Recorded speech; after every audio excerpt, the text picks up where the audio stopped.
welcome back to my channel, or if you're new here, hi, my name is Nicole and I'm a part-time reseller on Poshmark, and today I'm going to talk about how I sold 24 items with a total of 7 orders in my first live show on Poshmark, and what my tips and recommendations for you if you want to go live are going to be.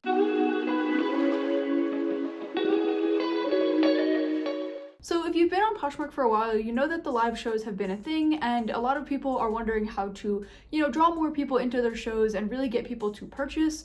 And I've always been the kind of person that wants to do a silent show because I never wanted to be on camera, and I always just like the idea of kind of being able to do it while I do something else and kind of just sit there and not really have to really entertain people. But I feel like the most success you have is when you actually are live on a camera and you're really actually putting on a show for people, because I feel like that's what people want. They want something that's going to be engaging. They want something that people are going to really have some fun with, and for them to stick around for a period of time, they're not going to do that if they're just looking at a slideshow of pictures. So I've come to the realization that for me to really have a lot of success with shows, I really need to go live and not just do a silent anymore. Now, don't get me wrong, I'm still going to do silents on occasion, but I feel like the majority of my sales are definitely going to come from actually doing a live.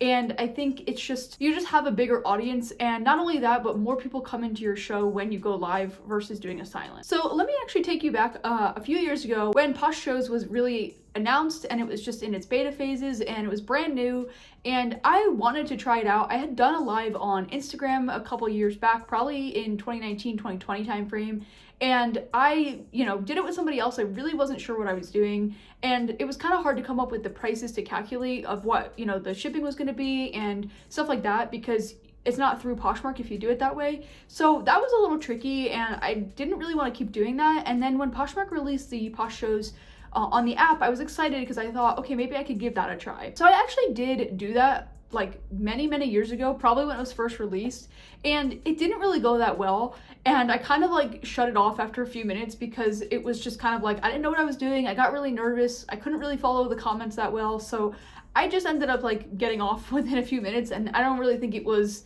really a good attempt. So while that was technically my first live, I don't really count that because I really didn't put a lot of effort in, and I really don't think I really prepared the way I should have.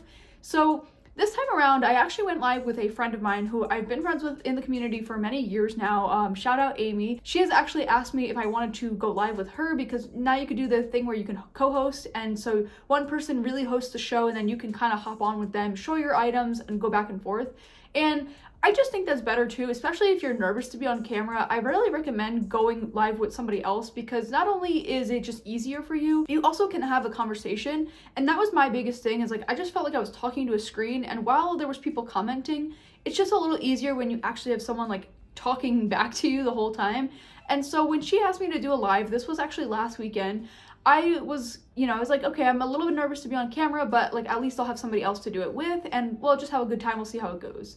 And she had been doing lives for a while. Her and her daughter actually do lives all the time, and they're very successful with what they do. So I knew I can learn something from going live with her. So I said, yeah, I'll give it a try. And we set up a time and we went live, and I sold a decent amount of items, and I was pretty shocked because, people are willing to just buy things really easily in the live shows, especially when you offer them cheaper. And that's going to be one of my tips, is really just make sure you offer things cheap in live shows, because you never know who's going to keep bidding on it, and you never know, who's going to be willing to buy it. And honestly, I think it's just a great way to get rid of a bunch of pieces. So like I mentioned, I did have 7 total orders, and I did sell about 24 total pieces, which was really exciting because in a silent, I feel like I don't really sell that many. Occasionally I'll get one person that buys 5 or 6 pieces, or sometimes I'll get a couple different buyers that buy 2 or 3 things each. But really, I'm never selling that many pieces at once, and I'm never having 7 orders or more in a silent show. And I feel like the silent shows I'll have to do for a very long period of time and really not make that many sales. So we were actually on for probably about 5 hours. We were on for a really long time, but we were also going back and forth, so it wasn't just me. And that's the benefit of doing it with somebody else, is you can kind of take a break. So say someone needs to step away to get water, or say someone needs to step away to find pieces that they are looking for, or they need to go let their dog out, and something like that, or just go to the bathroom themselves. You can kind of hop on if you're going live, and so that's kind of the benefit. So every time she would get tired, I would hop in. Every time I'd get tired, she'd hop in, and vice versa. And it was just a really great routine. and it really made us both be able to sell pieces. It just made it a lot easier, and then you don't really get as tired as quickly because you're kind of getting those little breaks. So if you have someone that you can go live with, I really recommend finding someone that you could go live with, or just asking someone in the community. A lot of people are really willing to just help other people out because, you know, it's helpful for them as well. Definitely don't be afraid to reach out and ask people if they'll go live with you. Most people are really willing to do that. The next thing I'm going to recommend is really make sure that you are organized when you're showing your pieces. So have a clothing rack behind you, or, you know, really make sure you have a wide variety of sizes, and make sure that you have things that people are going to be looking for. So I didn't really know what to pull in because I really do sell everything in my closet. So I didn't know what people were going to be looking for in the show, but I kind of started with just kind of putting a bunch of sweaters behind me. It's currently winter here, so I figured, okay, I'll just try and do some sweaters. I'll pull in some leggings as well, and a few pairs of jeans. And it ended up turning into people wanting a bunch of dresses and shorts and things like that. So I ended up pulling aside all of the sweaters and the jeans, but then realizing that people wanted more. So I ended up going through my closet live on the camera, and I just started pulling dresses. And I think I had someone at the end purchase, like, I don't even know, like 10 dresses themselves in one order. So really make sure that you have everything on hand and ready to go. Even if you're not going to, you know, really have all of those pre-listed in the show, definitely just have them easily ready. So that way, if someone does say, hey, do you have any dresses, or hey, do you have anything else, you can pull it pretty quickly and then just add it to the show tray. Luckily, I did have everything on hand, so it was just a matter of adding it to the tray, and then I can quickly pull it out of where I keep it. But that's like one thing I'll recommend, is you don't know what everyone's gonna want, so definitely ask people what their sizes are that they're looking for, or maybe if they're, you know, looking for anything in particular. That might help you really gauge, you know, what kind of sizes to pull in. The other thing I'm gonna recommend, now this is new to me and I just learned this time around, and now it's kind of like become my new obsession. I didn't know I was gonna enjoy it that much, but I really do. And it's basically just doing unlisted inventory. So basically how this works is you create like an unlisted inventory listing, and you can put a quantity of multiple and then just put like, you know, 200, 500, or whatever number you want. And basically you can run that every time you do an unlisted piece. So for example, I actually went to the bins yesterday, and I actually did an unlisted show last night, and basically anything that I found at the bins I was doing an unlisted show for, and I didn't even have to list anything. I just started auctioning it off before I even, like, you know, listed it. I was able to sell about 15 listings just from doing that. And so all you have to do is run that like unlisted inventory piece, and then if it has a quantity of like 200, you can run that 200 times before it'll say sold out. And it makes it really easy because then you don't have to actually list the pieces, because that takes so much time. And it's not creating a bunch of like single listings. So it really makes it better and easier. So I recommend doing that if you haven't done that already. I didn't really know anything about, you know, listing multiple in a listing, but it's really easy. And then you just select the quantity, and it lets you know how many have sold and how many you have available. So like I mentioned, I really do like doing the unlisted, but you have to really be careful, because I did notice actually one of the pieces I was showing, I did find a flaw on while I was showing it. So just be careful. Make sure you, if you are doing unlisted inventory, make sure you kind of like do a check before you go live, or just be very thorough with your checking while you're showing the piece, because you don't want to miss a flaw. And I feel like that's likely to happen if you do unlisted inventory. So you want to make sure that you know, don't miss something. And if you do see a flaw, definitely disclose it. Also make sure you have a measuring tape on hand, because people will probably ask you for measurements, especially if they're doing a quick bid and they don't have a listing to go off. And the next thing I'm going to mention with the live shows is just make sure that you have good prices, because at the end of the day, there are so many people that are going live, and if you don't have good prices, if you don't have good pieces, people aren't going to want to shop from you. I've seen a lot of sellers try and sell things like quite high, or, you know, whatever prices, and I find that I don't have success if I do things over like $5 a piece as a starting bid. And so that's just what worked for me. But I know a lot of other sellers that do higher bids, and you just have to kind of find what works for you.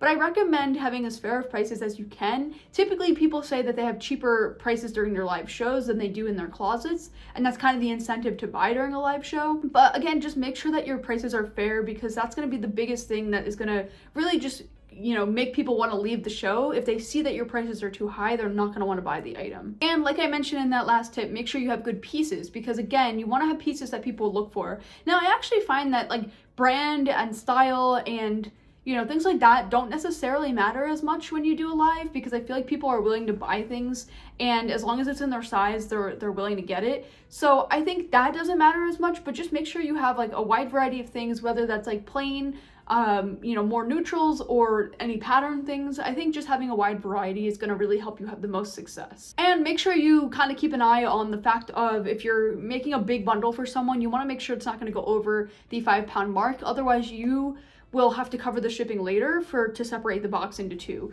So I always kind of like keep an eye out, and I generally know at this point what is going to make a box go over in weight. So for example, in the winter time, about 5 or 6 sweaters, maybe even less given the size of them, that might make the box go over, and it's going to make it so I can't fit everything in the same box, but also that the weight is going to be over. So I just kindly let the buyer know, hey, if you are interested in anything else in the show, I'm going to have to create another box for you, so I'm going to have to run an extra label. Let me know if that's okay. And I always run that label during the show so they know, and generally they're okay with it. They're, very calm and they understand the circumstances.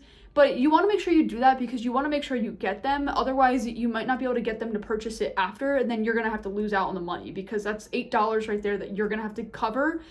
And that comes out of your earnings. And as you do more shows, you can generally gauge how much will fill up a box. Some people actually fill up the box as they go through, so that is also a good idea, so that way you can kind of see what's going to fit. But I just kind of have a general understanding of like, okay, this many pieces fit, and I'll go from there. And the last thing I'm going to say, especially if you do that unlisted inventory, is just make sure you are writing down, whether it be on a piece of paper or on a second device, who is buying what. You want to make sure you keep your inventory organized, because I know the first time I did it, I was a little bit scrambled and I wasn't really like keeping track that well, and so I was a little hesitant going into each of those orders. So you want to make sure that you are creating piles for each person, and then you're also writing it down. Write down, the name of the shirt, the size of the shirt, the color of the shirt, and then say, the handle. You could also take a screenshot, which is what a lot of sellers do. But, whatever works for you, whether you write it down and take a screenshot or anything like that. But you need to make sure you do that, because if you run like a show listing and someone buys it,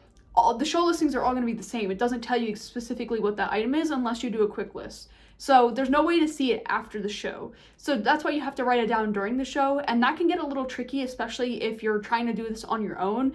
You might have to like really write it down as you go, and that might get a little tricky. So that's also why it's another great idea to have somebody else with you that's going live, because that just ensures that you have that extra time to write down, who bought what while you go live. But yeah, I just think that you could have a lot of success with live shows, and like I said, I was able to sell 24 pieces in my first live, and I'm really excited because I feel like I could do so many silent shows and I really not get anywhere with it. So I hope this video helped you, and I hope you learned something that you can do, whether you didn't know that you could co-host with someone, or whether you didn't know about the unlisted inventory, or whether you didn't know, different tips on really how to have a successful Posh show. I hope these tips helped you, and I hope you can learn something, and maybe you could try out your first Posh show. Let me know down below if you've done any shows, or if you don't want to do any shows, or if you're kind of just nervous like I was for the longest time. It's really not as bad as you think, and most people are actually really understanding. You don't have to have like a beautiful fancy setup. You can literally just like hold the camera in front of you. I recommend having like a tripod or something, just so you don't have to hold it, so you can show the pieces. But my iPad ended up dying when I was in the middle of the show, so I ended up holding my phone and just showing pieces. And people are very understanding, so you don't have to have this like fancy extravagant setup, but as long as you have the energy and you're showing pieces that people want, you're gonna get people in. Oh, and one more thing I'm gonna mention, because again, people wonder how they can get more people into their shows. One thing I will mention is if you create a show flyer, which a lot of those sellers have, you can run that show flyer in your show, and every time that you run that show flyer, people will be notified that you are live, and they will kind of maybe come in, and then, then they can be part of the show. The other thing that you can do is you can send a blast before the show and say, hey, I'm going live at this time, and I would love to see you there. And you can send that to all your past buyers using the My Shoppers, so they were all notified that you're going live. And the final thing that you can do to really pull people in is you can run a giveaway in the show, and that will notify anyone that is following you that you are live. So that kind of pulls people into your show, and then you can kind of show pieces that you're going to be, offering during the show while the giveaway is running. and that might really entice people to want to stick around. So there's always some great ways to really get people into the show and get them engaged, but whatever works best for you is really the best way to do it. Okay, so I hope you enjoyed this video and I hope you learned something, and if you want to see another video on some features that you should be using on Poshmark that are a little bit newer that you might not know about yet, you can click right here. And if you want to see another video on some reasons why your listings aren't selling, you can click right here. But until next time, I will see you then.